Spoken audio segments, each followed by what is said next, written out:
centre de médiation, de ce qui se fait en matière de médiation à Lyon. Lyon est, pour pouvoir dire, une place forte de la médiation, aussi bien au niveau des magistrats, le tribunal de grande instance de Lyon et la cour d'appel de Lyon constituent beaucoup de magistrats extrêmement favorables au processus de médiation et qui de plus en plus proposent la médiation. La chambre commerciale de la cour d'appel de Lyon, tous les dossiers, à tous les justiciables, la présidente de la chambre propose un processus de médiation, c'est-à-dire son engagement en la matière. Les avocats sont de plus en plus mobilisés. L'école des avocats romains, qui a été quand même la première école en France à proposer une sensibilisation des avocats à la médiation avant même que les textes ne l'obligent. Et puis un certain nombre de centres de médiation, le Centre de la profession de médiation et de l'arbitrage, la Chambre nationale des praticiens de la médiation, le réseau des médiateurs en entreprise, les médiateurs de groupe, enfin bref, un vivier assez important. Et ce qui réunit tous ces gens, c'est de prendre la diffusion de cette culture de la médiation avec l'objectif, non pas de désengorger les tribunaux, comme on raconte parfois de manière extrêmement réductrice, mais avec le souci d'utiliser la médiation comme outil de classification des relations sociales. Alors je m'excuse déjà auprès de ceux qui maîtrisent bien la notion, mais comme préalable, c'est toujours bon de poser des définitions, et là en l'occurrence, une définition claire dans le cas d'un thème aussi complexe que la médiation. Alors, c'est bien différent de l'arbitrage et de la conciliation? Oui, parce que l'arbitrage, c'est rien d'autre qu'une justice privée en fait. L'arbitre rend une décision, une sentence arbitrale, au même titre que le juge rend une décision judiciaire, un jugement. Le médiateur, il ne rend rien du tout. Il est garant du cadre et il accompagne les justiciables, les médiants, à accoucher de leur solution, mais ce sont eux qui trouvent leur solution, c'est absolument pas le médiateur qui impose quoi que ce soit, qui dicte quoi que ce soit. Donc on a vraiment deux paradigmes rigoureusement différents, le paradigme de la justice, qu'elle soit étatique, avec les organisations judiciaires et administratives, la justice privée avec l'arbitre qui va rendre une décision de sentence arbitrale, et le médiateur qui est là pour accompagner et permettre aux parties d'accoucher d'une décision. Et puisque vous en étiez à la définition de la médiation, je voudrais insister sur l'un des éléments qui est assez fondamentaux, qui est la notion de processus structuré. Le texte de mémoire dit que la médiation est un processus structuré, etc. Cette notion de processus structuré me semble-t-il assez essentielle. La médiation, c'est pas simplement se mettre autour d'une table et discuter ensemble de ce qui pourrait être bien pour l'un et pour l'autre. D'abord, c'est un cadre juridique. Si j'ai rédigé le premier ouvrage sur le cadre juridique du processus de médiation, c'était bien justement pour insister sur le fait que la colonne vertébrale de la médiation, c'est le droit. Et c'est parce qu'il y a cette colonne vertébrale que l'on peut ensuite faire preuve de beaucoup de créativité, inventer des solutions qui vont très souvent au-delà du chèque indemnitaire que l'on a tendance à utiliser dans les négociations. Donc un processus structuré. Le texte dit aussi dont le but est de permettre aux parties de trouver un accord. Et là, c'est aussi un élément extrêmement important, c'est-à-dire que on remet le justiciable au centre du processus. Dans un procès, les avocats savent bien, il est justiciable aussi ce qui se passe. En général, dans le cabinet d'un avocat, le justiciable exprime qu'il soit chef d'entreprise. Il ne faut pas, son problème, son souci, la façon qu'il aimerait devoir sa position, mais en général, au cas où mais ça n'intéressera pas le tribunal. Et on va ensuite dire un certain nombre de choses au tribunal, dont l'avocat pense que c'est ce qui est déterminant pour conserver l'intérêt interne. En médiation, c'est radicalement différent. Ce qui est intéressant pour la médiation, c'est ce qui est intéressant pour le médiant. On parle vraiment de ce qui est important pour lui. Dans le domaine spécifique des risques psychosociaux, c'est tout particulièrement vrai dans le domaine de la subjectivité. Donc ce qui est intéressant, c'est pas de savoir qui a raison, qui a tort, mais c'est de poser la question de savoir pourquoi cette salariée a le sentiment d'être harcelée et pourquoi le manager, lui, n'a pas du tout le sentiment d'avoir eu un comportement pathogène de l'élève. Donc tout ce qui est ça. Voilà, c'est bien la définition, c'était ça qui me semble important de souligner, à la fois le caractère structuré de la chose et le fait que le justiciable est rendu acteur de sa décision et replacé au centre de sa décision. Et c'est pour ça que c'est particulièrement innovant en matière de gestion des risques psychosociaux, où la victime d'un stress au travail, la victime de burn-out, la victime d'un harcèlement, va tout d'un coup pouvoir redevenir acteur et non plus simplement dans une situation et dans une posture de passivité dont elle souffre. Oui, donc c'est vraiment, le but, c'est vraiment de remettre les relations humaines, les relations interpersonnelles au centre et non pas imposer un jugement. Le jugement traite des faits et là vous traitez plutôt avec le humain. Alors, le jugement, c'est ce qui bloque la communication. Les conflits naissent de ce que, notamment, à propos d'un fait, quelqu'un a eu une interprétation, s'est raconté une histoire, après a cru à son histoire et a eu des émotions autour de cette histoire, et éventuellement de la colère. En médiation, on va repartir justement de ces éléments factuels pour vérifier et savoir si cette escalade de conflit est née de la réalité des éléments factuels ou de l'histoire que se sont racontées les parties au conflit. Alors, donc, si le but c'est de rétablir une qualité relationnelle, le rôle du médiateur c'est d'être un tiers, d'être neutre, contrairement au juge qui lui tranche au-dessus, qui est un tiers mais qui tranche. Alors, le médiateur est neutre, c'est-à-dire qu'il est neutre, enfin, de mon point de vue, les discussions sur la neutralité des médiateurs, ça occupe beaucoup, et on fait des colloques entiers là-dessus. La neutralité, pour moi, du médiateur, elle est de deux ordres. C'est d'abord une neutralité par rapport à la solution. C'est-à-dire que quand je conduis une médiation, que je commence une médiation, d'abord je ne connais pas un mot de ce qui oppose les parties, et ne connaissant pas un mot de ce qui les oppose, par définition, je ne connais pas un mot de ce que peut être leur solution. Donc je suis totalement neutre par rapport à la solution. Et la neutralité, on en revient à ce que je disais juste avant, elle est aussi une neutralité par rapport aux croyances. C'est-à-dire que le médiateur doit, autant que faire se peut, arriver sans croyance particulière, sans interprétation particulière. Je vais citer un exemple assez récent d'une médiation que je conduis entre un salarié et un employeur. Je suis désigné par la chambre sociale de la Cour d'appel de Lyon. À l'issue de la plénière, le salarié regarde son employeur droit dans les yeux et dit de toute façon, je n'ai pas confiance en vous à 90%. L'employeur se retourne vers son salarié et lui dit ça tombe bien, excuse-moi, c'est pareil. J'étais un petit peu dans mes petits souliers parce qu'après 3 heures plénières, avoir devant soi deux médians qui en sont à se dire que 90% n'avaient pas confiance, je n'étais pas sûr d'avoir bien été, d'avoir été très performant. Mais pour autant, je pensais avoir quand même utilisé et déroulé les étapes, etc. Et c'est un moment de la médiation où en principe on commence à expliquer aux justiciables qu'indépendamment du chèque individuel, il y a des tas d'autres solutions possibles. Notamment en termes de poursuite de la relation de travail, etc., la poursuite de la relation commerciale, qui est dans une médiation de droit commercial. Et là, j'étais évidemment à l'intérieur de moi pas très à l'aise, puisqu'ils venaient s'expliquer l'un et l'autre qu'ils n'avaient pas confiance en eux à 90%, et moi j'avais l'affaire au futur pour expliquer que la médiation, c'est vraiment bien, parce qu'on peut peut-être continuer à travailler ensemble. Et puis, j'écoute quand même ce qui se passe à l'intérieur de moi, je me dis, vas-y. Donc j'explique l'intérêt de la médiation, la possibilité de... Et à ce moment-là, j'assiste à quelque chose que je trouve assez précieux, quand même paradigmatique de ce qu'est la médiation. Le salarié me regarde, il me dit, est-ce que vous me racontez, là ça m'intéresse. Moi je suis prêt à travailler avec M. Bulletin. À ce moment-là, l'avocat de l'employeur s'adresse directement au salarié, vous voulez expliquer que vous n'avez pas confiance en mon client à 90% et vous voulez retravailler avec lui. Et à ce moment-là, parce que l'histoire n'est pas finie, l'employeur regarde son avocat et lui dit alors, moi il y a des gens avec qui je travaille tous les jours, j'ai pas confiance en eux à 100%. Ils en sont à la 4e plénière et ils sont en train de réfléchir à la façon dont le salarié va racheter l'entreprise de son employeur. Pourquoi je vous raconte toute cette petite histoire? D'abord pour vous montrer que la médiation permet des choses et en termes de créativité c'est quand même assez exceptionnel. Et c'est surtout pour vous montrer que si moi j'étais arrivé avec une croyance que pour travailler ensemble il faut de la confiance, je ne serais pas allé jusqu'au bout des choses et je ne lui aurais pas proposé ça et il n'aurait pas eu cette possibilité de pouvoir envisager la reprise de l'entreprise par le salarié.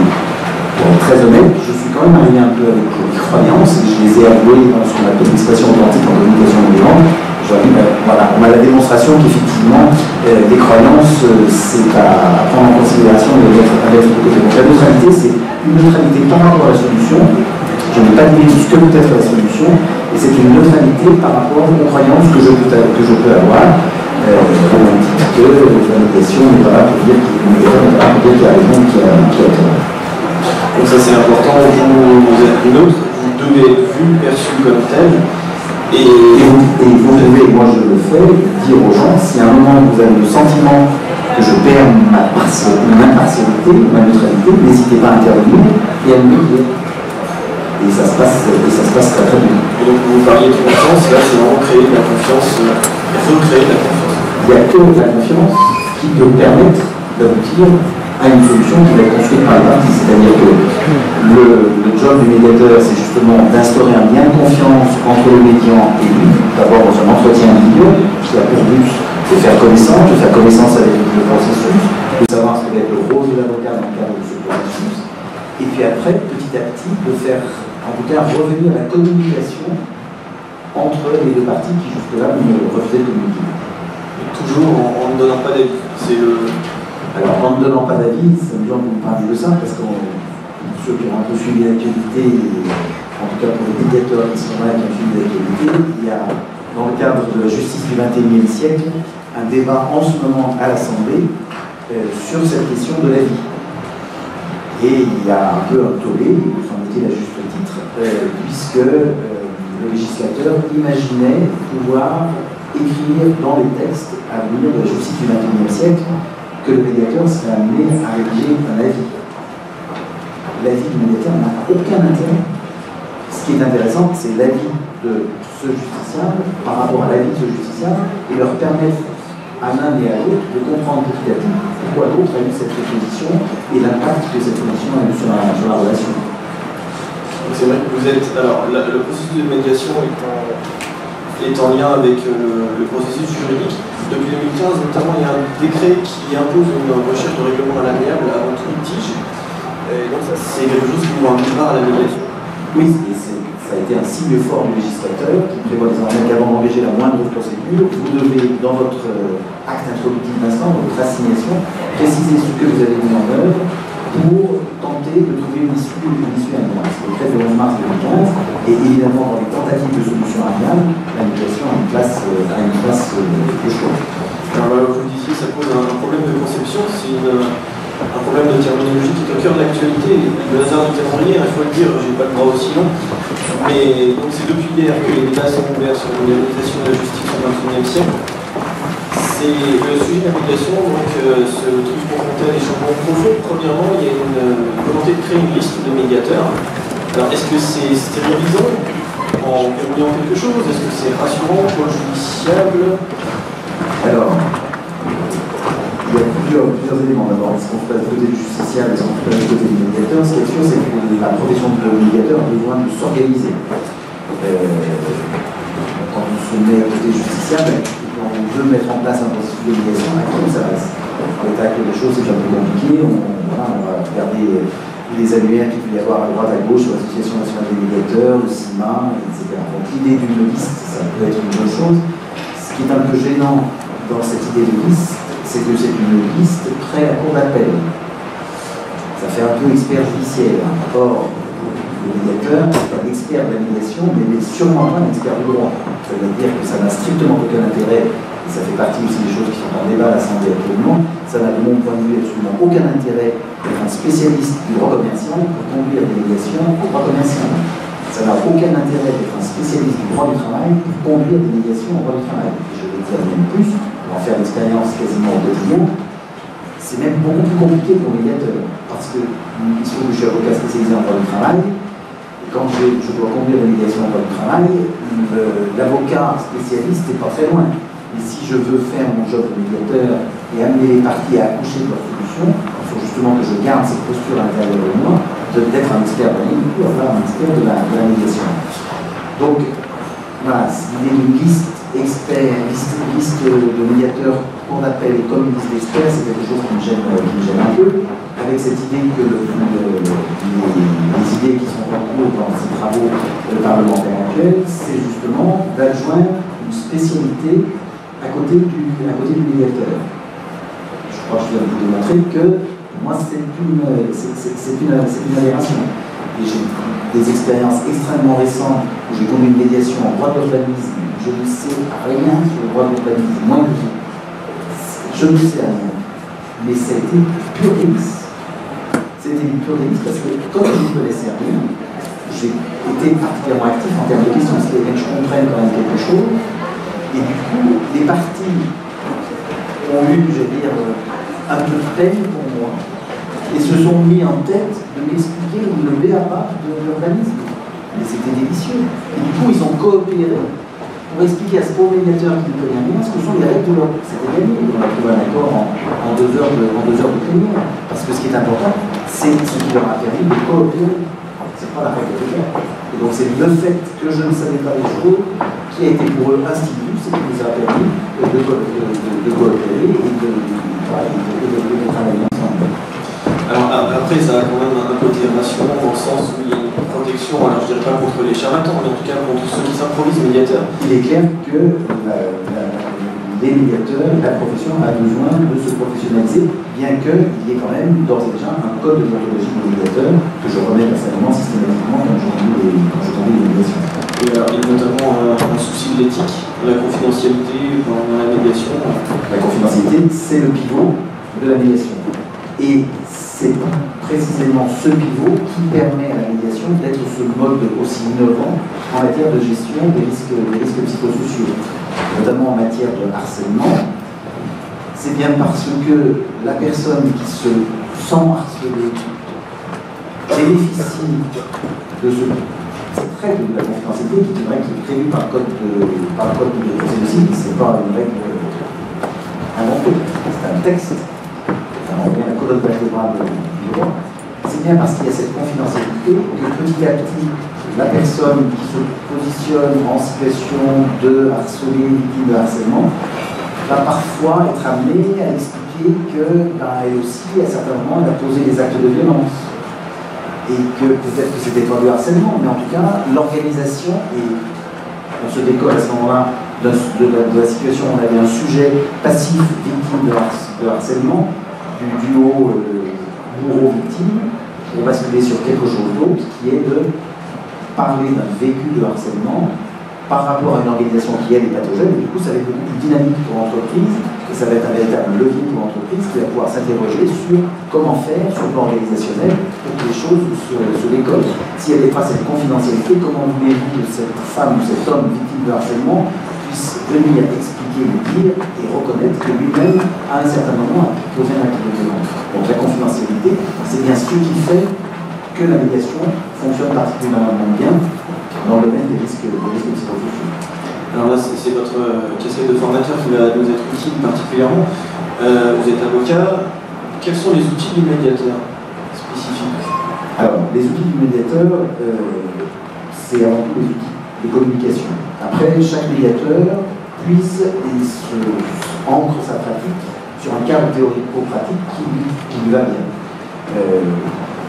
Pour faire bref, vous avez le cadre de la négociation raisonnée, petite école de Harvard, Fischer-Rayleigh. Vous avez la communication non violente, vous avez des techniques de communication style systémique, etc.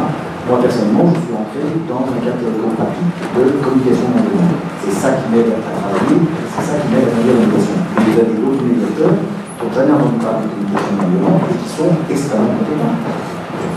Je crois pouvoir dire quand même que dans ce domaine particulier de la communication, des risques psychosociaux et de la communication en matière de RTS, le cadre théorico-pratique de la communication non violente est particulièrement pertinent.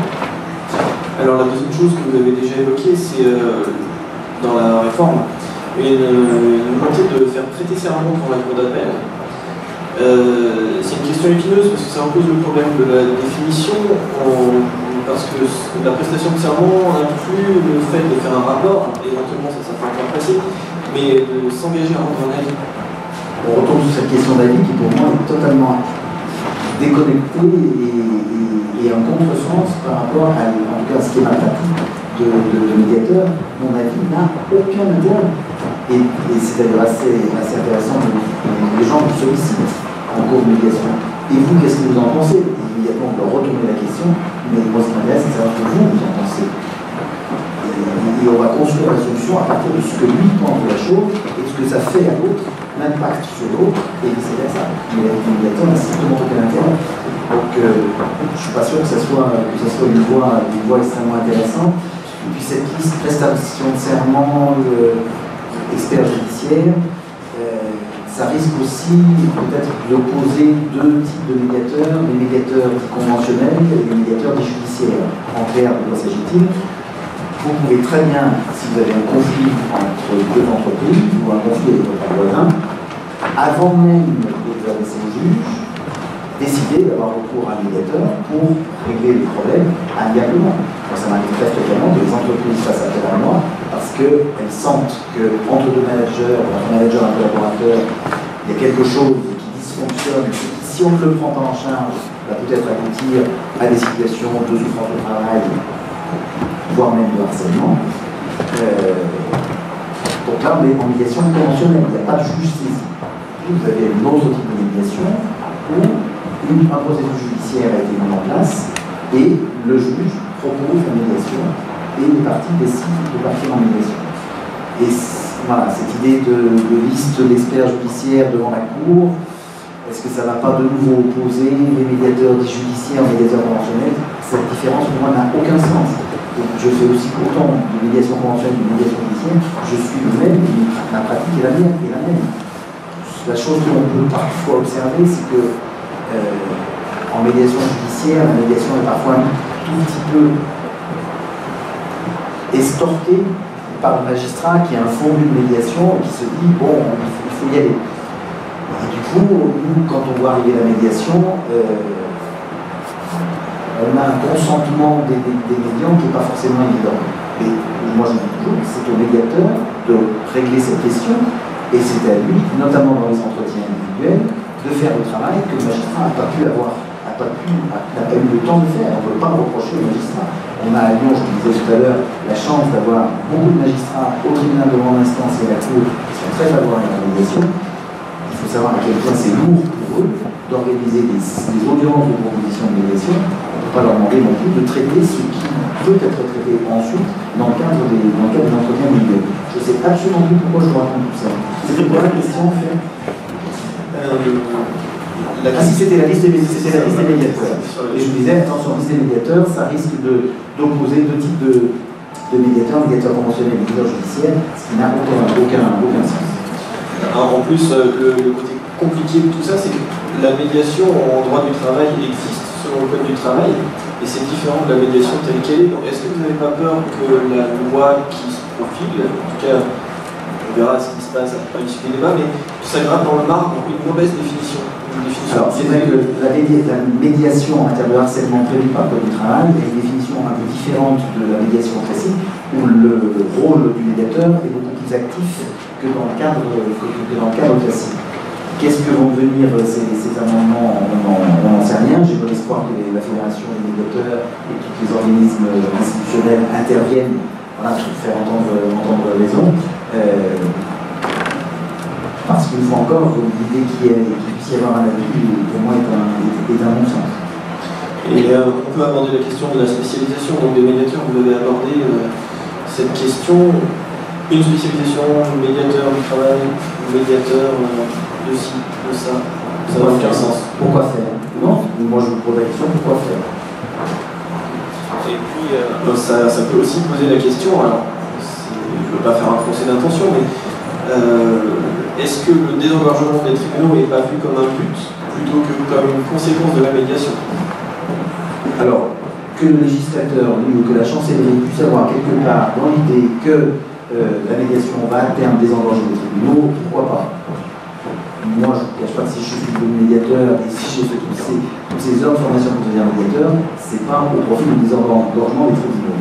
Et ce que je constate aussi, c'est ce que je disais il y a 2 minutes, c'est que pour l'instant, c'est un travail titanesque qui est demandé aux magistrats c'est un sacerdoce pour les magistrats de se lancer là-dedans. C'est vraiment des gens qui croient à la pacification de la relation sociale grâce à ça, mais si vous les interrogez, je ne suis pas sûr que ça les soulage beaucoup en l'état actuel des choses. C'est un boulot supplémentaire, parce que c'est un investissement supplémentaire, parce qu'il faut organiser des audiences de proposition de médiation, parce qu'il faut envoyer des courriers, donc après il faut en plus que le greffe soit mobilisé, il faut envoyer des courriers aux parties pour les convoquer, donc on est loin de soulager la tâche du du magistrat pour l'instant. Et je crois qu'on peut plutôt, pour l'instant, les remercier d'investir à ce point et de prendre à ce point sur leur temps pour pouvoir faire œuvre de médiation, avec cette circonstance que proposer la médiation, ça ne s'invente pas. C'est-à-dire que vous ne décidez pas un jour comme ça de dire bah, tiens, la médiation c'est bien, je vais la proposer. Parce qu'en face, vous allez avoir deux avocats qui ne sont pas nécessairement formés à la médiation, qui ne sont pas nécessairement des pro-médiation et qui vont résister et qui vont dire non, je ne veux pas de médiation. Et là, je peux vous dire, quand on fait quand même beaucoup de magistrats et travailler beaucoup avec eux, que c'est parfois une véritable souffrance pour le magistrat qui a investi du temps, qui a créé une audience pour se faire, de se ramasser en retour le fait que non. Donc, il va être obligé de se former pour connaître ce qu'est la médiation, pour apprendre à proposer la médiation. Donc là aussi, c'est un investissement. Donc le retour sur investissement du désengorgement du tribunal, je ne suis pas sûr que le magistrat, pour l'instant, en bénéficie beaucoup. Oui, donc là, on aborde la question du consentement à la médiation. On va se focaliser un peu sur le domaine du travail maintenant. Mais vous pourrez poser des questions si vous voulez toujours sur ça, car c'est des débats à suivre, des débats d'actualité. Donc le sujet de votre ouvrage spécifiquement, c'est la médiation en un mode innovant de gestion des risques psychosociaux. Alors une fois de plus, on va redéfinir ce que sont les risques psychosociaux, cette fois-ci des risques pour la santé mentale, la santé physique, la santé sociale, qui sont engendrés par les conditions d'emploi, des facteurs organisationnels et relationnels. C'est un vaste sujet. Il n'y a pas de statistiques qui existent, mais c'est des questions qui sont de plus en plus présentes dans l'actualité. Si vous voulez développer dessus, alors on parle de la souffrance au travail, on parle beaucoup de burn-out, on entend beaucoup parler de burn-out, c'est l'épuisement professionnel dû au stress prolongé. Et depuis peu, on aborde aussi, on entend parler du bore-out. Donc là, c'est un épuisement professionnel pour cause d'ennui. Alors, c'est un peu une notion fourre-tout encore pour le moment, c'est pas forcément très bien défini, en tout cas pas très bien compris par tous. Ce qu'il y a surtout, c'est qu'il y a la définition qu'on peut en donner. Le harcèlement, par exemple, dans une jolie définition juridique qui a été élaborée petit à petit par les magistrats. Bon, ça c'est une chose. La question peut être pour quelqu'un d'avoir besoin de faire reconnaître par un tribunal qu'il est victime de harcèlement. Ça c'est une chose. Et puis, il y a une autre chose qui est le vécu du harcèlement. Et vous avez tout un tas de salariés qui se vivent comme étant harcelés parce que, subjectivement, pour eux, le comportement d'un manager est un comportement de harcèlement. Donc, tout l'intérêt de la médiation, c'est pour ça que c'est un mode innovant de prévention et gestion des risques psychosociaux, c'est d'accueillir cette subjectivité, d'accueillir ce vécu de harcèlement et de voir ce que l'on peut en faire avec l'autre partie qui, elle, peut avoir un vécu complètement différent. Et du coup, on est pile poil dans ce que l'on disait au début de notre rencontre, c'est qu'on n'est pas. La question ne sera pas de savoir si le harcèlement est constitué ou pas, ça n'a aucun intérêt pour le médiateur. La question sera de savoir pourquoi ce salarié a ce sentiment-là, pourquoi le manager en a un autre, et petit à petit les amener à comprendre pourquoi il y a eu tel ou tel vécu, pourquoi tel acte a eu tel impact sur l'autre. Et c'est de cette reprise et restauration d'un minimum de communication que pourra mettre une solution. Donc une fois encore, c'est parce que là, le maître mot en matière de RPS, c'est la subjectivité, que la médiation est aussi pertinente en matière de gestion et de prévention des RPS. Donc les causes de tout ça, c'est les exigences du travail, les différentes tâches qu'il y a à accomplir, l'organisation dans son sens le plus large, les relations entre humains comme dans tout le monde. Le milieu de travail est un domaine où les humains se rencontrent. Les conflits aussi, et la rencontre entre humains permet notamment de faire toucher du doigt au manager la différence qu'il peut y avoir entre le prescrit et le réel. C'est-à-dire qu'on prescrit dans des bureaux en inventant des consignes, un travail à réaliser, mais le réel n'a rien à voir avec ça. Je m'inspire beaucoup de Christophe Dejoux, la psychodynamique du travail dans cet ouvrage, et la médiation, justement, permet de recentrer le débat autour de l'activité de travail. Qu'est-ce qui s'est passé sur le plan factuel? Après, il y a des histoires qu'on se raconte, et ce sont ces histoires qui font mal. Parfois, l'élément factuel, lui, est un dehors. D'où l'intérêt de recentrer le temps sur l'activité de travail. Le salarié peut être en conflit aussi entre les valeurs qu'il porte en lui, les choses qu'on lui demande, Et puis, donc vous avez abordé le sujet du harcèlement. Alors, ça peut être du harcèlement pour cause d'incompréhension, on peut mettre ça sous le vocable de harcèlement, jusqu'à la vraie volonté de nuire. Il est assez fréquent que ce qui va un jour être considéré comme, enfin vécu comme du harcèlement, va naître parfois au départ d'un simple quiproquo qui n'a pas été pris en charge. Dans le livre, je parle d'exemple de cette assistante de direction Françoise, qui travaille dans une PMI depuis 17 ans. Changement managérial, le nouveau DG passe, il dit à Françoise, aujourd'hui vous allez changer de bureau. Elle s'effondre, et pour elle, dans sa subjectivité, l'histoire qu'elle se raconte, et ça je vous fais a posteriori par rapport à ce qu'elle nous donne en médiation, l'histoire qu'elle se raconte, c'est mon prochain bureau, c'est Pôle emploi. Et elle se raconte quelque chose qui tient bien la route. Hein. Il y a une nouvelle direction, la direction arrive probablement avec sa nouvelle équipe, et le poste suivant, c'est Pôle emploi. Et on apprendra, et la médiation sera assez rapide d'ailleurs en première, on apprendra très rapidement que si le DG est passé pour lui demander de changer de bureau, c'est simplement parce qu'il avait entendu de l'ancienne équipe de cette femme d'éducation exceptionnelle qui voulait la rapprocher de son bureau pour en faire son travail. Donc on est dans le quiproquo du total, et il n'est pas rare que ce qui ensuite devient harcèlement ait pu naître d'un simple quiproquo. D'où l'intérêt de diffuser la culture de la médiation dans les entreprises, pour que les managers repèrent ce qui peut être repéré, en fassent quelque chose et évitent ce que Jean-Édouard Brézy appelle l'escalade du conflit. Parce que dans votre livre, alors c'est bien défini l'arsenal juridique, hein, tous les devoirs de l'employeur sont bien résumés. Il y a une multiplicité des acteurs également. Les médecins du travail, les psys du travail, le CHSCT, les inspecteurs du travail. Alors j'ai envie de dire pourquoi un de plus avec le médiateur. Oui, c'est une très bonne question, et je la pose d'ailleurs telle que dans mon ouvrage.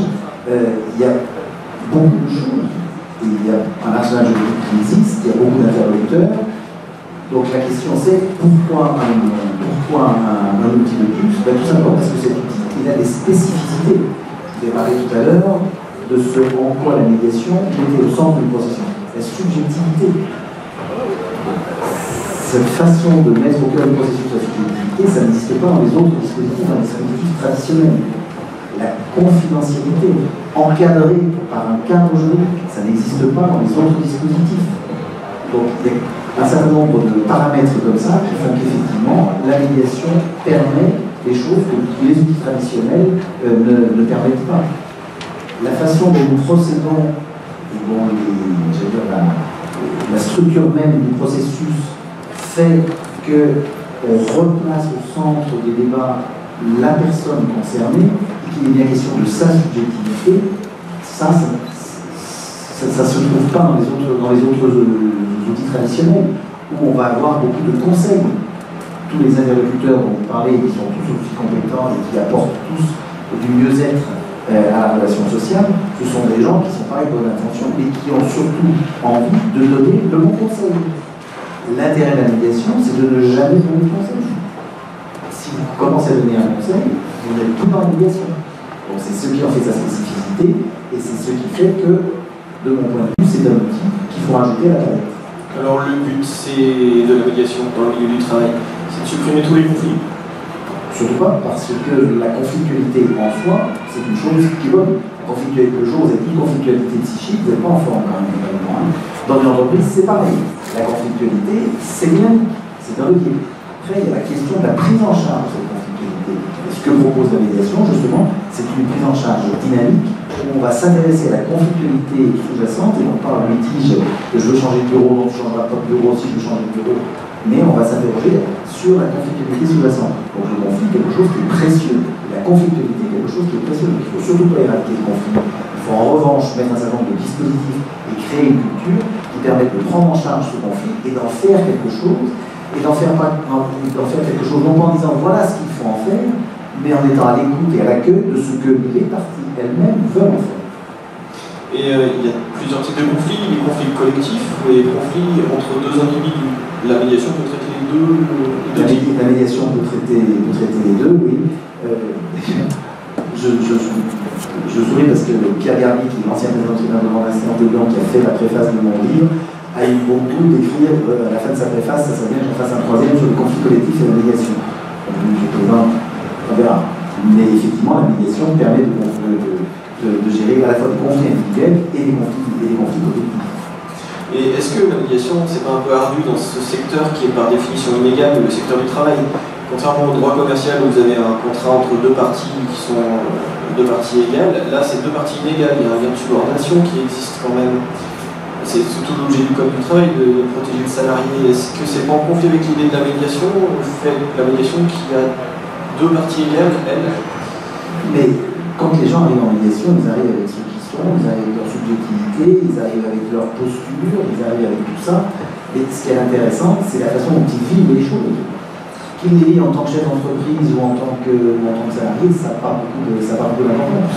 Justement, l'intérêt de la médiation, c'est de parler d'humanité à humanité, au-delà des postures, au-delà des rôles que l'on peut avoir les uns et les autres. En revanche, là où le rôle peut avoir un intérêt, c'est, et là j'ai eu l'exemple extrêmement récemment de médiation que je connaissais, où l'employeur disait à sa salariée, mais est-ce que vous imaginez le coût social que représente ce que vous réclamez, et donc le don, est-ce que ça va générer au sein de l'entreprise? Et alors je raconte mal ce qui a été dit bien mieux par ce chef d'entreprise lors de la médiation, mais c'était extrêmement intéressant parce qu'il n'était pas là en train d'essayer de convaincre quoi que ce soit. Il disait simplement, lui, de son côté de chef d'entreprise, comment il vivait la chose. Et ça a été extrêmement intéressant, et la salariée a extrêmement bien reçu ça, et on en a parlé, et ça a été un matériau pour la médiation. Donc le but c'est... Enfin, vous pouvez traiter les conflits entre employeurs et salariés, mais aussi entre les salariés, c'est la même façon de procéder. Le processus est exactement le même.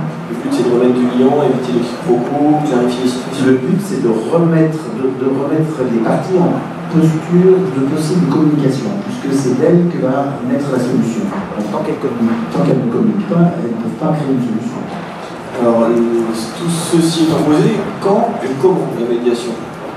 Quand le plus tôt possible, avec des formations en entreprise pour diffuser cette culture de la médiation et que les managers puissent repérer ou que les collaborateurs puissent repérer là où commence à y avoir des signes et des indicateurs de souffrance au travail potentiels pour que immédiatement on fasse appel soit au dispositif traditionnel, soit à la médiation. Et je suis allé dans un cabinet de consultants assez récemment. Et c'était assez précieux parce que eux ont tout un tas d'équipements traditionnels qu'ils utilisent. Et ce que je leur racontais du processus, on voyait un peu des étincelles dans leurs yeux parce qu'ils comprenaient tout d'un coup que finalement ils pouvaient eux-mêmes, dans leur propre cabinet de conseil, avoir un regard différent sur la relation managériale, sur la façon de se comporter avec le collaborateur. C'est vraiment un nouveau mode de relation à l'autre, un nouveau mode de conception de la relation à l'autre. Et alors le comment, si demain je suis en conflit, je prends mon téléphone, je vous appelle? Brett, un seul mot. Directement. Parfait. Est-ce que vous avez déjà vu, ou est-ce que vous voyez des limites, des échecs de médiation? Je parlais tout à l'heure du harcèlement. Alors, limite et échec, d'abord, chaque mot a un sens.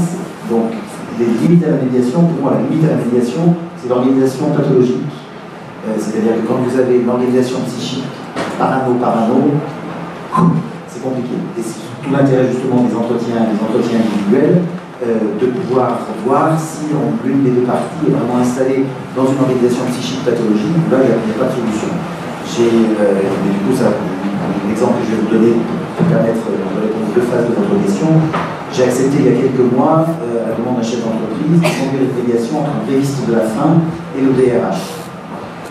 Je savais que ça n'allait pas être simple, mais bon, j'ai décidé d'y aller et de tenter. Sur 3 heures de plénière, je pense que j'ai eu accès aux salariés 10 minutes. Immédiatement après, de retourner dans sa posture de victime, dans sa posture de persécuté, c'était ingérable. Il y avait une organisation paranoïde évidente.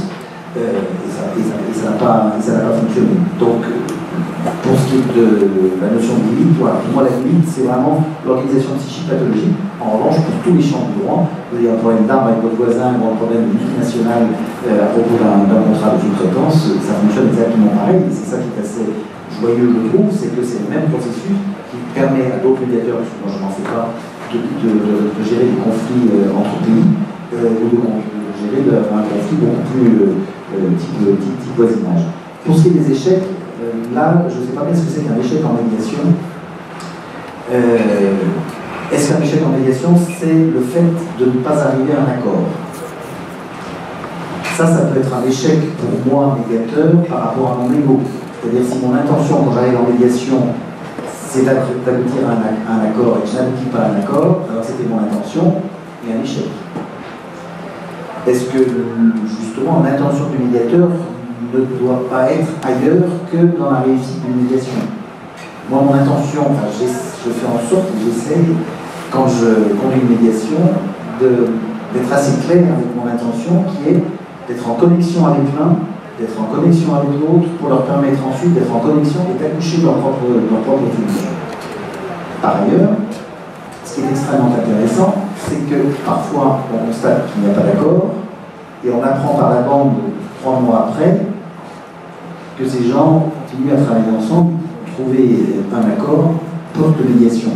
Parce qu'il se passe en médiation des choses qui font que vous vous décollez de votre position. Dans l'école de Harvard de Fisher-Murray, il décrit très bien la différence entre la position et l'intérêt. La position, c'est je veux. L'intérêt, c'est qu'est-ce qui est important pour moi. Tous les gens arrivent en médiation avec des je veux, des positions. Et toute la subtilité du processus de médiation, c'est de les amener à se décoller de cette position pour savoir où est leur intérêt. Je vous remercie.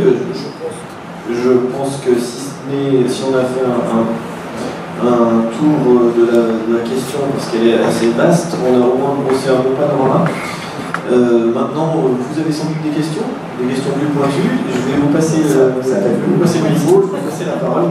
C'est vrai que des fois, on a un peu de mal à trouver la première personne. Là, c'est bon. Je suis motivée. Je me présente, je suis Madame Makhlouf Djaouida, je suis psychologue du travail et psychologue clinicienne. Parmi toutes mes activités, je m'occupe de consultation en souffrance au travail. J'ai été formée par Christophe de Jour, qui m'a proposé à Paris. Passionnante formation, super intéressante en psychologie dynamique. Et les consultations que je mène. Un peu dogmatique parfois. Je me pose que je voudrais pas d'avis. Mais on m'entend pas. Ah, pardon, excusez-moi. Et dans les consultations, contrairement aux consultations classiques où le patient amène son matériel clinique sur lequel je vais travailler, c'est lui qui l'amène. Les consultations en souffrance au travail, ça va être semi-directif. Alors je vais permettre, je vais aider le patient à parler de son travail, pour qu'il prenne de la distance, de la hauteur, ça l'aide à se re-narcissiser, parce que narcissisme, il vient vers moi comme ça. Hein.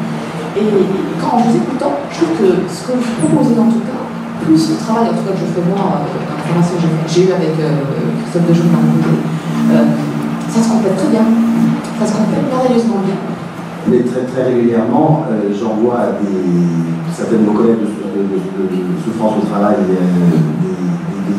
clients en tant qu'avocat, et que l'on retrouve après dans le processus de médiation. Donc, parce que la philosophie est la même, c'est remettre la subjectivité au centre, que ce soit dans un contact avec un psychologue, ou dans un contact avec un avocat avec cette ouverture, ou ensuite dans le processus de médiation. Tout à fait, et c'est vrai qu'en vous écoutant, et quand je pense à un cas que j'ai rencontré, parce que je fais la prévention des psychologies, on dit communément et avec les stages à libération d'emploi, un truc, hein, et je rencontre des chefs d'entreprise qui sont débordés, et j'entends en souffrance.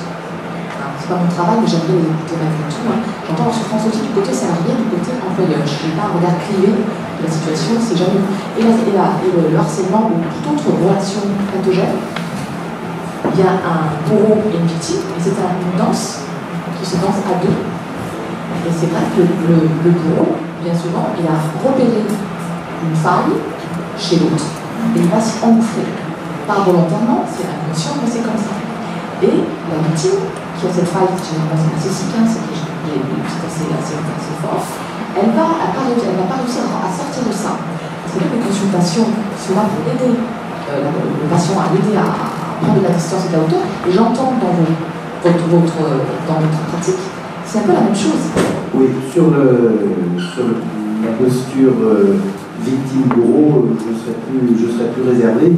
Puisque vous parlez de Marie-Josée, elle explique quand même remarquablement bien dans son ouvrage, ils n'auraient pas tous, ils étaient tous touchés, qu'à une semaine d'intervalle, elle reçoit une personne qui se dit victime de harcèlement, et elle reçoit la semaine d'après celle qui est censée être la harceleur, et qui en réalité est elle-même victime d'une organisation pathogène. Donc et du coup on se rejoint parce que c'est l'intérêt de la médiation de permettre justement de dépasser ces clivages entre les bons et les mauvais, les bourreaux et les victimes, puisqu'il est avant tout question de ce que vivent les gens. Tout à fait. C'est vrai que quand ça devient pervers, quand il y a une organisation perverse, c'est très compliqué pour tout cela. Et moi, j'en ai pas les compétences. C'est des hommes comme des personnes comme Christophe Dejour qui peuvent intervenir dans des grosses sociétés. Excusez-moi, qui peuvent intervenir dans des grosses sociétés parce qu'il faut avoir les lâches, je crois, hein, c'est une réalité. Mais voilà, concrètement, dans les faits, dans ce que j'entends, dans ce que j'ai pu comprendre, en tout cas dans vos propos, ça se complète bien. Et c'est. La médiation n'a absolument pas vocation à prendre la place de qui que ce soit. C'est un élément supplémentaire à la palette des outils qui existent, des pratiques qui existent, qui permettent le mieux-être au travail. Puisque moi j'aime bien, enfin c'est en tout cas toute la philosophie de mon livre, de placer les choses sous l'angle du bien-être au travail et non pas de la souffrance au travail, avec ces espèces de nuages de risques psychosociaux qui sont au-dessus de la tête et qu'il faudrait gérer. Oui, je suis permis de reprendre le micro, mais oui, certes, mais en fait, la subjectivité du patient, c'est mon objectivité à moi dans mon travail. Et c'est justement avec ça, justement, on va aider le patient à prendre de la distance, et se rendre compte, mais finalement, ouais, peut-être. Vous avez dit, la subjectivité du patient, c'est votre objectivité. Je trouve ça génial, je réutilise la chose. Ouais. Je dirais que c'est vous, mais je réutilise la chose. Mais je vous dis ça parce que j'ai mis du temps à comprendre, parce qu'en licence, je crois que c'est j'ai compris comprendre ça quand j'étais en licence à la fac il y a longtemps, c'est en arrière. La subjectivité du patient, c'est mon objectivité à moi de mon travail. Et je pense que pour vous, c'est aussi un peu ça. Ce que vous dites, on va être vraiment pédagogique pour les médiateurs quand on explique aux gens qui arrivent avec leur position, leur posture, j'ai raison, t'as tort, la logique. Mais on moque un peu, même beaucoup, de savoir qui a raison, qui a tort. Et si vous avez le sentiment d'avoir raison, votre subjectivité, c'est mon objectivité. Je trouve ça vraiment très précieux. Et en fait, chacun vient avec son histoire. Et c'est précieux. Et ça fait collusion. Ça fait tac-tac.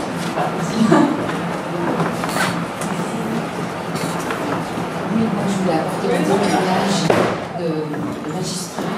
Et je vais. C'est bon là? Oui, vous avez parlé d'échec de la médiation. C'est lui, hein, c'est pas moi. Oui, oui. Non, mais justement, moi je fais quoi ce que vous avez dit? Parce qu'en tant que magistrat, j'avais ordonné une médiation dans un gros conflit collectif du travail, je l'ai référé. Et ça n'avait pas abouti officiellement, il n'y avait pas eu d'accord. Mais comme par hasard, ils étaient en grève depuis 15 jours, c'était vraiment un gros conflit.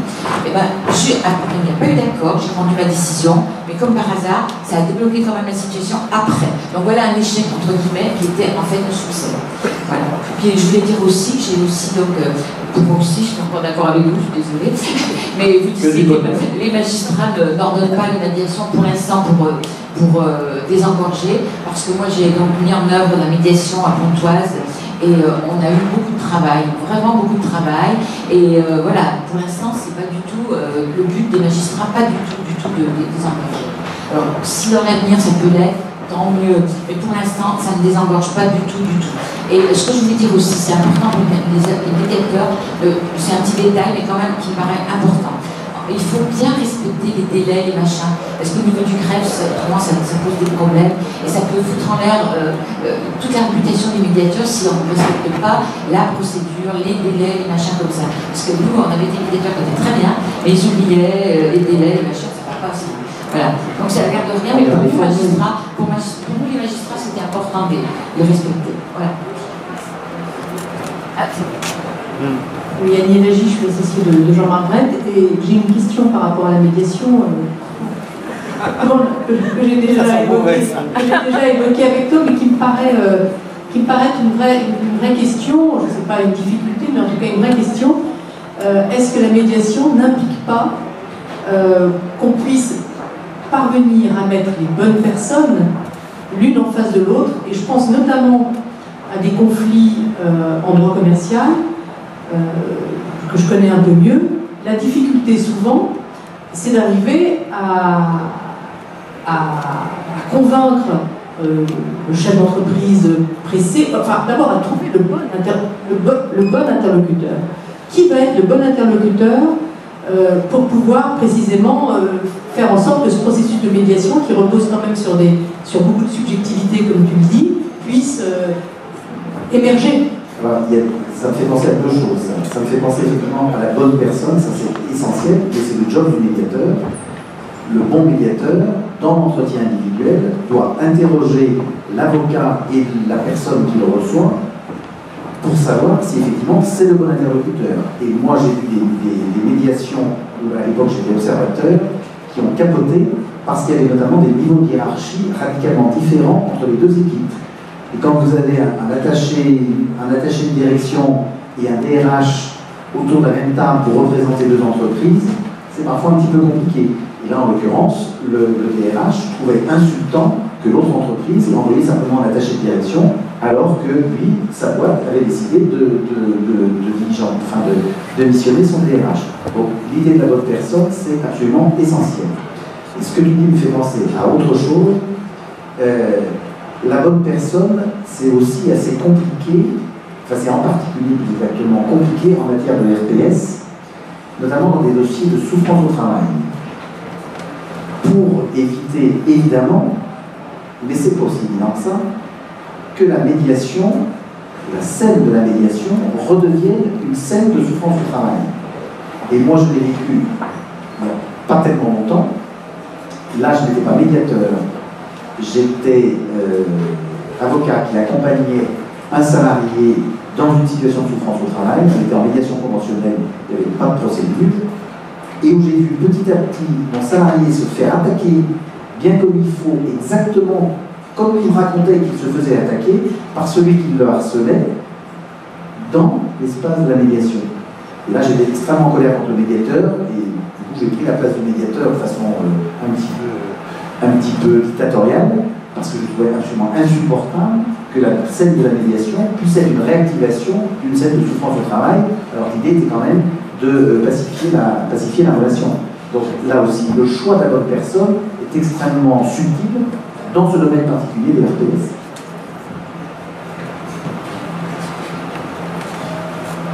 Bonsoir, donc Cécile Grandidier, je suis médiateur professionnel sur Metz. J'ai une question à vous poser pour revenir au propre du métier de la médiation par rapport au processus. Par curiosité, quand vous recevez vos médiés, vous leur expliquez le processus. Est-ce que vous leur expliquez aussi, est-ce que vous venez à leur parler des issues? Et si oui, quelles sont-elles de la médiation? Moi, je leur dis que c'est leur médiation et que s'ils arrivent à un accord, ils arriveront à un accord, et s'ils n'arrivent pas à un accord, ils n'arriveront pas à un accord. Que voulez-vous leur dire de plus? C'est leur médiation. Je les sensibilise au fait qu'ils sont acteurs de leur médiation, que moi je suis simplement garant du cadre, je suis là pour les accompagner et les aider à accoucher de leurs propres solutions, et qu'il y aura accord ou il n'y aura pas accord, et que s'il y a accord, ils pourront le faire homologuer par le tribunal. J'attire aussi leur attention sur le fait quand même que dans 80% des cas, 80% des dossiers qui partent en médiation aboutissent à un accord. Donc je les sensibilise à ce genre de choses. Il y a peut-être quelque chose d'autre derrière votre question que je n'ai pas saisi. Non, je suppose que vous pouvez imaginer qu'il peut y avoir autre chose qu'un accord ou un non-accord. Il peut y avoir une culture aménagée. En fait, je voulais connaître vos termes. J'imagine que vous venez là-dessus. Ah non, alors, si la question est de leur donner des pistes sur ce que peut être le contenu de l'accord au moment venu. Non, bien sûr que non. Non, mais c'était pour savoir comment vous présentiez en fait. Vous êtes là parce que vous avez un conflit, vous avez décidé de résoudre amiablement ce conflit par l'intermédiaire du processus de médiation. Je leur explique ce qu'est le processus de médiation, et à l'issue du processus, et à l'issue de la plénière, ça je le reprends des plénières, à l'issue de cette plénière, on verra si vous êtes parvenu à un accord. Si vous n'êtes pas parvenu à un accord, si vous souhaitez continuer le processus pour vous donner une nouvelle chance en organisant une nouvelle plénière, mais je ne rentre pas dans le détail de ce que peut être la modalité de l'accord. Je n'ai pas répondu encore. On en parlera après peut-être. Okay.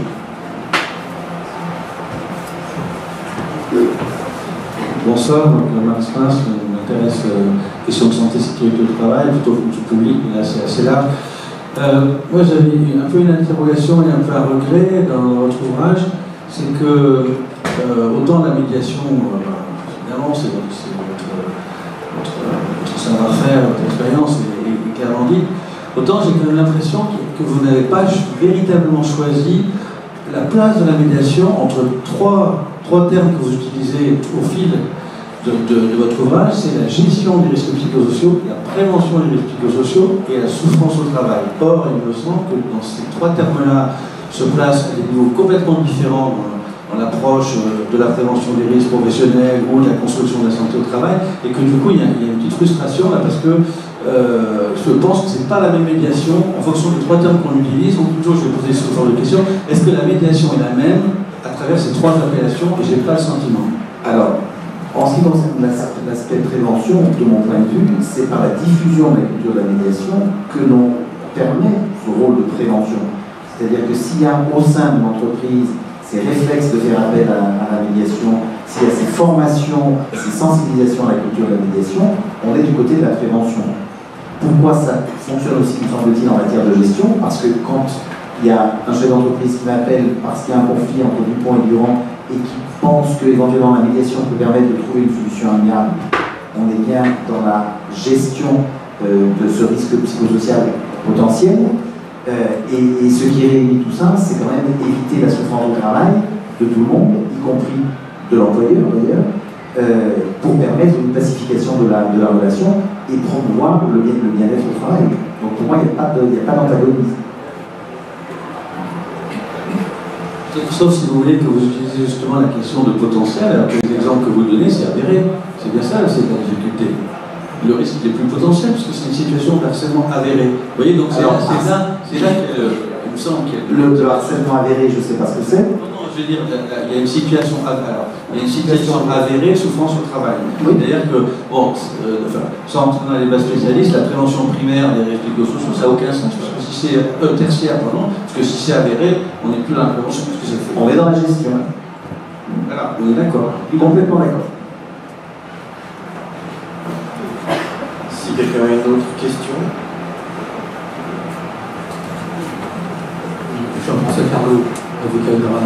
Je crois que dans le terme d'avis dont on a parlé tout à l'heure, en fait, il y a une grosse confusion entre ce que je pourrais appeler la médiation institutionnelle, comme par exemple la médiation en matière de consommation, défenseur des droits, ou l'État, ou le médiateur d'assurance, etc., qui sont des gens qui rendent des avis, effectivement, et c'est la grande différence avec la médiation dont tu parles, qui est un processus structuré, etc., qui fait appel à des techniques, etc., pour arriver effectivement à désamorcer du conflit. Mais ça n'a rien à voir. Alors, je suis complètement d'accord avec toi. Ça, c'était vrai jusqu'à ce que cette question soit posée à l'Assemblée. C'est-à-dire que, pour résumer et synthétiser la chose, tous les grands groupes ont un médiateur interne. Vous avez un médiateur de BNP Paribas, par exemple, et quand il y a un conflit entre un consommateur et la banque, le médiateur est saisi et le médiateur va rendre un avis. Donc ça existait et ça existe toujours, et c'est renforcé par la médiation en consommation depuis que l'on a transposé la directive de 2013 sur la médiation en consommation. Et puis à côté, il y a des médiateurs indépendants, comme toi, comme moi, comme d'autres présents ce soir, qui évidemment ne rendent pas l'avis et qui ont pour objet, qui ont pour mission simplement de restaurer la communication pour permettre aux parties d'accoucher d'un avis. Mais la difficulté des discussions actuelles au Parlement, c'est de prévoir que tout médiateur va rendre un avis. Et du coup, là, on bascule vraiment. Et moi, je pense que la médiation gagne à être dans la transversalité et à ce que chacun respecte les pratiques de chacun. Et je me suis battu à Lyon, j'ai créé un groupe de travail à l'époque pour savoir si nous décidions de créer une entité de médiation en consommation, et j'avais fait en sorte autour de la table, j'ai des représentants de chaque structure de médiateurs indépendants et également un médiateur institutionnel en la présence de en la personne de Michel Astruc, qui est l'ancien médiateur de GDF. Et c'était extrêmement intéressant de voir que ces gens qui avaient des pratiques différentes arrivaient quand même petit à petit à se respecter. Et donc, le médiateur GDF, lui, il a passé sa vie à rendre des avis. Et donc, il y avait un choc des cultures, d'ailleurs, qui était intéressant, pas toujours simple à gérer d'ailleurs pour moi, mais bref, il y avait un choc des cultures, et l'idée c'était de respecter les pratiques de tout le monde. Mais dans ce qui est un peu dans les tuyaux, dans ce qui est en discussion actuellement à l'Assemblée, il est bien question d'avis qui seraient rendus par tous les médiateurs, y compris les médiateurs tels que nous pratiquons nous la médiation. C'est ça en quoi ça me semblait un peu inquiétant. Mais il semble que, en tout cas à 14h56, j'ai reçu un mail où on disait qu'il semblerait qu'il y a eu vous avez reçu aussi, il y a eu un recul et qu'on abandonne cette idée d'avis. On est vraiment dans l'actualité. Oui, Françoise Braillannet, je suis avocat, spécialiste en droit du travail et aussi médiateur. Et effectivement, c'est une question d'avis. Je crois que c'est vraiment la fin de la médiation telle qu'on la pratique. Encore effectivement, la médiation de la consommation, c'est un autre sujet. Parce que est-ce que les médiés vont recourir à la médiation? C'est pour avoir un avis favorable. C'est-à-dire que toute leur énergie, au lieu d'être mise dans la transparence, la confidentialité, c'est de trouver un accord, ça va être d'avoir un avis favorable pour s'occuper des médiateurs. Donc être une chambre de préjugement, ça ne servira même pas au magistrat. Donc dans ces conditions, c'est extrêmement destructeur. Et du coup, avec une volonté de convaincre. Bien sûr. Et ce qu'il y a de précieux, et moi ce qui me plaît en médiation, et je le dis très clairement tel que, n'essayez pas de me convaincre, ça ne sert à rien, je ne peux rien pour vous. Vous n'obtiendrez rien de moi, je n'ai aucun pouvoir. Mon seul pouvoir, c'est de mettre un terme à la médiation et d'être garant du cadre. À part ça, je n'ai aucun pouvoir. Donc vous ne pouvez pas, ça ne sert à rien d'essayer de me convaincre. En revanche, comme le disait Maître Yanez, à partir du moment où il va y avoir un avis, ben, on va essayer de convaincre le médiateur de bien fonder de sa position. Et moi, j'en reviens à ce que je vous disais tout à l'heure, la position des gens ne m'intéresse pas. Ce qui m'intéresse, c'est pourquoi ils ont le sentiment qu'ils ont leur position en soi. Ont-ils raison, ont-ils tort? Ça n'a aucun intérêt. Je suis complètement d'accord. Je ne sais pas si vous entendez le micro ou vous ne l'entendez pas. C'est parfait. Ça marche. Christiane Mical, je suis un peu passionnée par la médiation depuis plus de 15 ans, puisque je me suis formée à la médiation et ancien avocat. Je mets en place effectivement la médiation au sein du tribunal de grande instance. Je fais partie de ceux qui y croient et qui essaient de mettre ça en place au sein des chambres civiles du tribunal de grande instance. Et je dois dire que quand je rencontre des médiés et que les futurs médiés qui sont les justiciables à ce stade-là et qui le restent d'ailleurs, je dois dire que la première chose que je leur dis, c'est que la garantie qu'ils ont, c'est qu'ils vont pouvoir s'exprimer devant une personne qui est totalement neutre, qui va simplement faciliter la recherche éventuelle. Non, ça marche là, d'un accord qui leur appartiendra et qui ne sera pas justement le cadre imposé et rigide dans lequel moi je ne peux, en qualité de magistrat, seulement évoluer. Et il est bien évident que si, dans le cadre d'une médiation judiciaire, on envisage de demander à son médiateur un avis sur ce que va être la bonne personne, je dirais, au sein de l'espace de médiation, parce que ça peut être aussi ça, il est bien évident que je n'en prescrirai plus.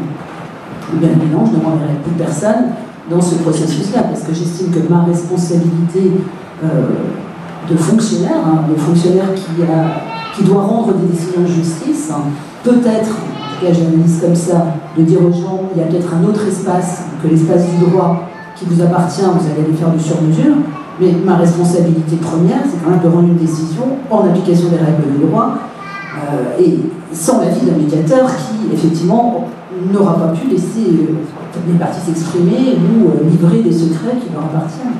Je suis complètement d'accord. Ça reviendrait à déléguer, à ce que le magistrat délègue à un médiateur la décision qu'il ne voudrait pas prendre. Ça n'a plus de sens, je suis complètement d'accord. On n'aura qu'une solution, c'est de mettre en œuvre un autre processus qui ne s'appellera pas médiation, qui sera le même, mais on sortira du cadre de la médiation et on créera quelque chose d'autre. Parce que là, on ne pourra plus rien faire. Par contre, je suis d'accord sur le livre, j'ai aussi un petit peu ressenti le fait, mais probablement parce que j'y suis assez sensible, au stade de la prévention, il me semble que ce que tu présentes, Jean-Marc, c'est beaucoup la technique de communication, c'est ce que tu prônes, et dans laquelle je crois, mais au stade de la prévention, plutôt que de qualifier ça de médiation, je pense que c'est de formation, enfin, ce que moi j'ai ressenti dans ton livre, c'est ça, c'est la formation des managers ou des autres intervenants au sein de l'espace entreprise à une autre forme de communication ou une sensibilisation à une communication qui est, puisque c'est ton école, beaucoup tirée de la communication non violente, c'est aussi une école dans laquelle je crois, donc j'ai aucun problème par rapport à ça. Entièrement d'accord avec toi. Il y a une question ici.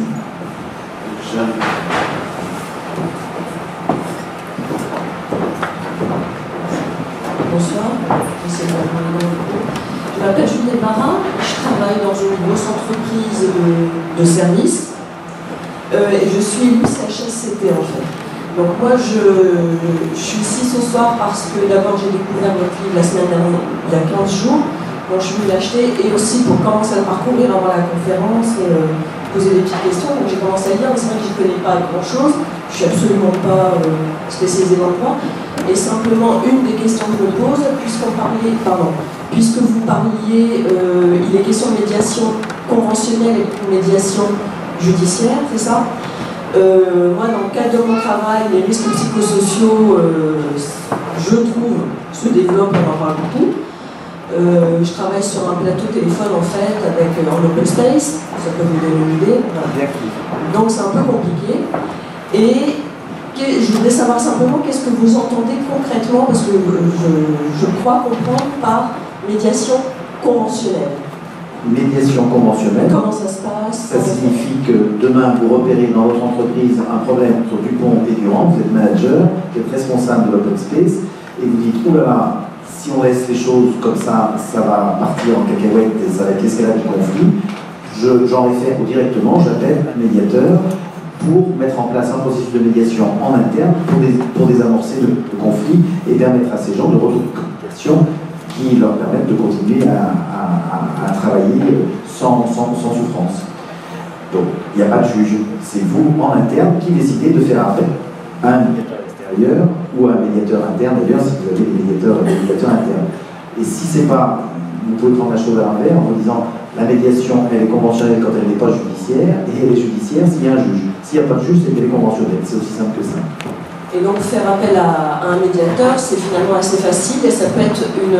Donc nous, ça... C'est tout l'intérêt justement, quand on voit la lourdeur, vous êtes bien placé pour savoir ce que peut être un CHSCT à faire bouger, etc. C'est tout l'intérêt de la médiation, de pouvoir être mise en œuvre du jour au lendemain. Alors, je vais vous citer un exemple assez récent. Là, c'est des médiations même pas conventionnelles, mais une médiation judiciaire.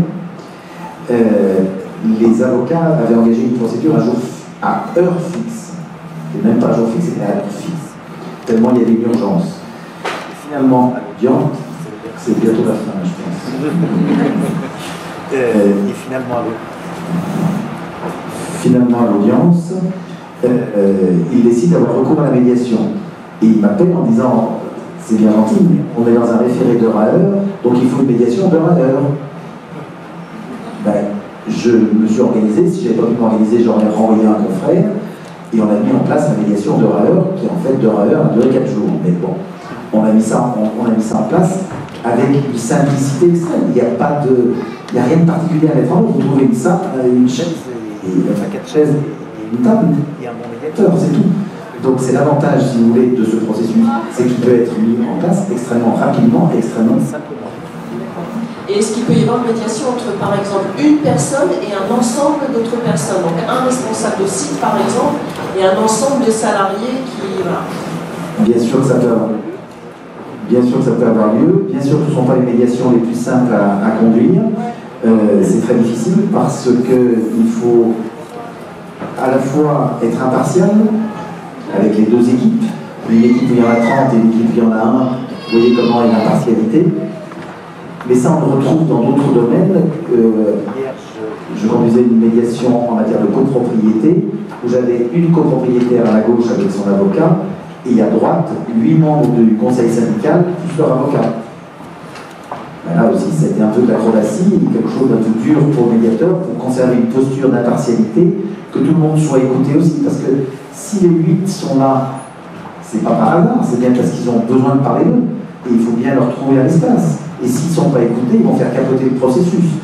Donc là, il y a vraiment une technicité à acquérir qui permet à la fois de conserver son impartialité et de permettre à chacun d'être écouté dans sa posture. Tout ça est expliqué là ou dans un site? Vous avez déjà beaucoup de choses là, vous avez beaucoup de choses dans le premier qui est le cadre juridique du processus de médiation.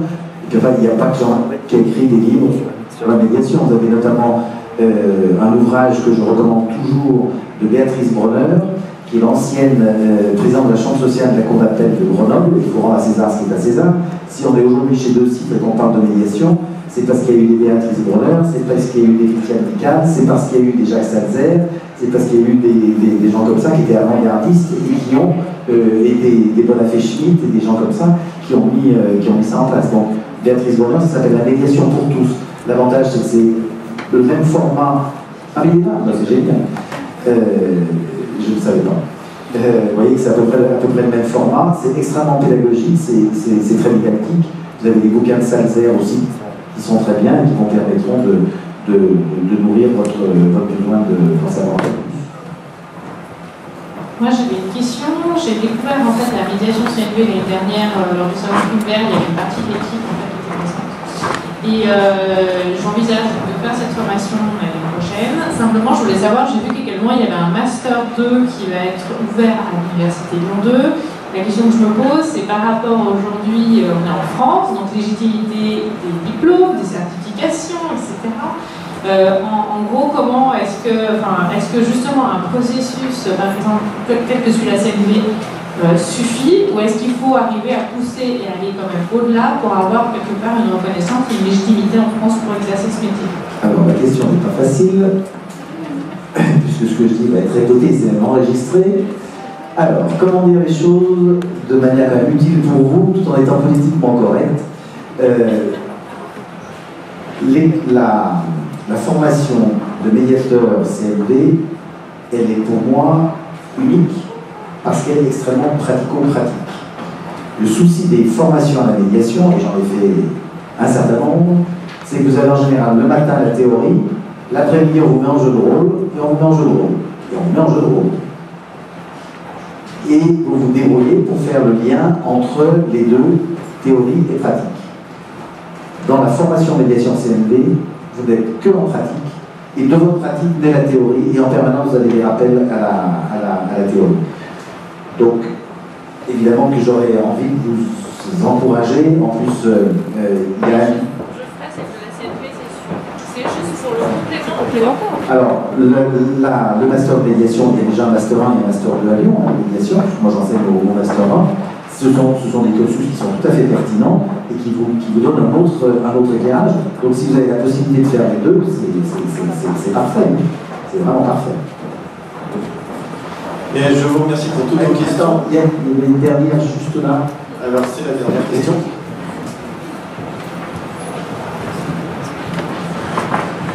Aurélie Marascoupi, donc je suis médiatrice professionnelle aussi, membre de la Chambre nationale des praticiens de la médiation.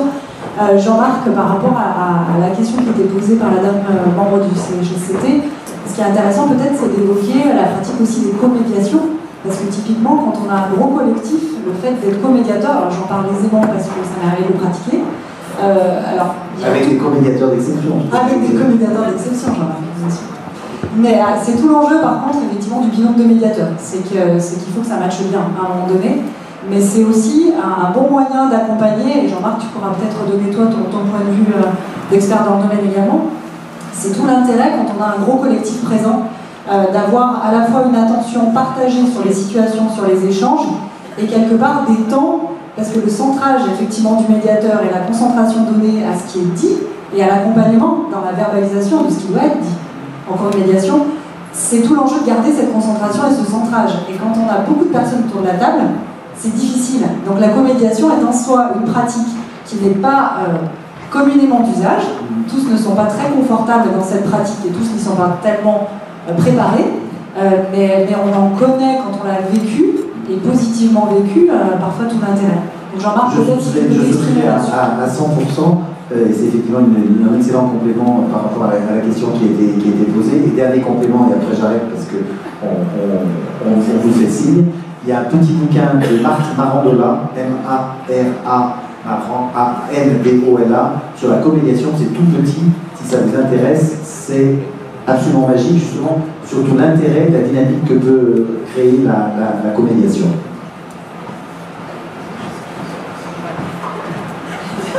Dernière question. Marie-Christine Barret-Avocate, j'ai une petite question. Je voudrais savoir qui s'occupe des souffrances de médiateurs. Est-ce que vous avez des lieux d'échange? Alors ça, c'est une excellente question. Alors, qu'on est vraiment dans l'actualité, puisque à 14h, j'étais à Sainte-Foy-les-Lyons chez ma superviseuse. Voilà. Donc, évidemment, pour être médiateur, il y a une formation à la médiation, une formation initiale, des formations continues. Sachez que c'est quand même un vrai job. En 2014, parce que j'ai déposé un dossier récemment, je peux vous dire, en 2014, j'ai fait 320 heures, je crois, de formation continue à la médiation. Donc c'est formation initiale, formation continue, supervision individuelle, groupe d'élaboration de la pratique.